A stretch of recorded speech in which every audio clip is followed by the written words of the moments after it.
Hey everyone, Luminous Plasma here, and today we're going to be taking a look at this iPhone 5 on iOS 10.1.1. Now I got to give a quick shout out to Kaleb Smith on Instagram for saying this to me because the iPhone 5 was the first iPhone I ever got, and seeing this now in person is very nostalgic for me since I was like 11 years old when I first got it. Now, I actually like the black and slate iPhone 5, whereas other people are triggered because it could flake off and scrape away the finish really easily. But I like the bluish gray tint that it gives off, and they did fix the space gray color in like the 5S and higher, but I like having a unique phone. And even if it does chip away, I'm hoping to get a nicer iPhone 5 in the future that's not as beat up as this one. But as you can see, this phone is very cracked, and it's not only cracked, but the LCD is actually like broken also. And that gives it that little black bubbly effect. But we're going to be fixing this phone. So to start off this repair, we're going to be taking off the two bottom screws on the bottom of the iPhone 5. And another repair we're also going to be doing is not just the screen, but the battery won't hold a charge. It takes like 8 hours for the phone to finally power up, so this is a screen and battery replacement. Now, I usually use this suction cup tool to take off my iPhone screens, but since this iPhone 5 is so badly shattered, it actually won't hold the suction, and you can actually put tape on the screen, and I actually did off camera, but it just wouldn't work. It was so badly shattered.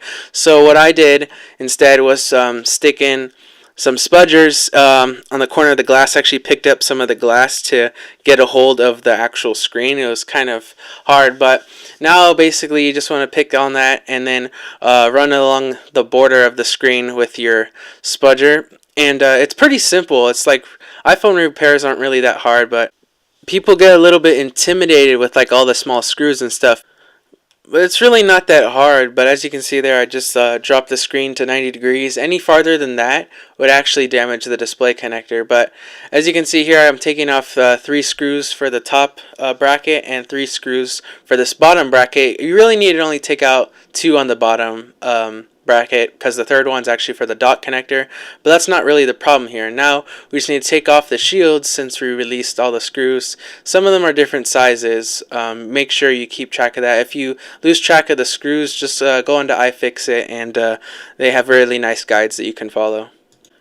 So now we can just use the spudger to disconnect our battery connector and the 3 cables that hold the display onto the phone, and the screen's off. So now here's the fun part. We get to use a hot air gun to heat up the iPhone to start to release the adhesive from the battery. So I'm going to start on the back here and work my way to the battery. And then we get to use a spudger to pry up on the battery without damaging the motherboard. So just be careful.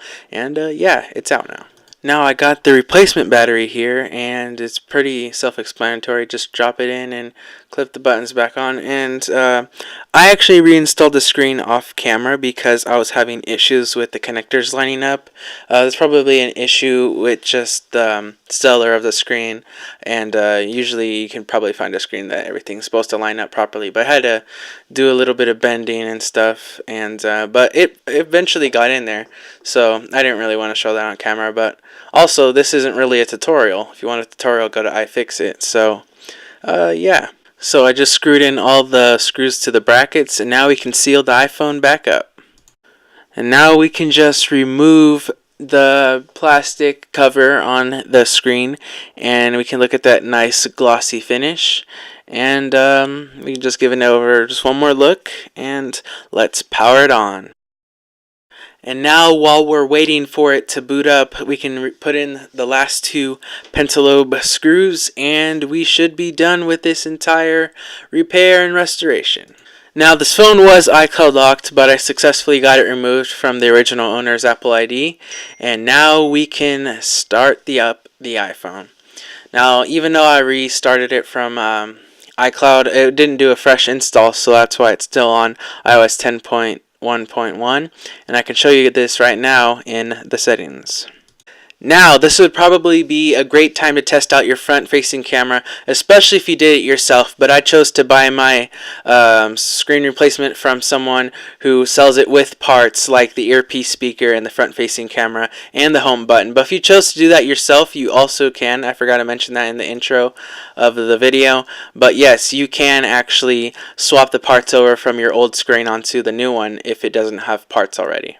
Also, if you notice that your iPhone has an icy blue tint to it, it's actually not the display's fault, at least for the iPhone 5s. They didn't have a true tone color, so they actually had like a bluish tint to it, so it was a little weird. Well, that about wraps it up. Thank you guys so much for watching. Hope you guys enjoyed my iPhone 5 battery screen and replacement video, and hopefully I'll make more iPhone videos. Leave a like if you liked it. So yeah, see you guys in the next one. Bye.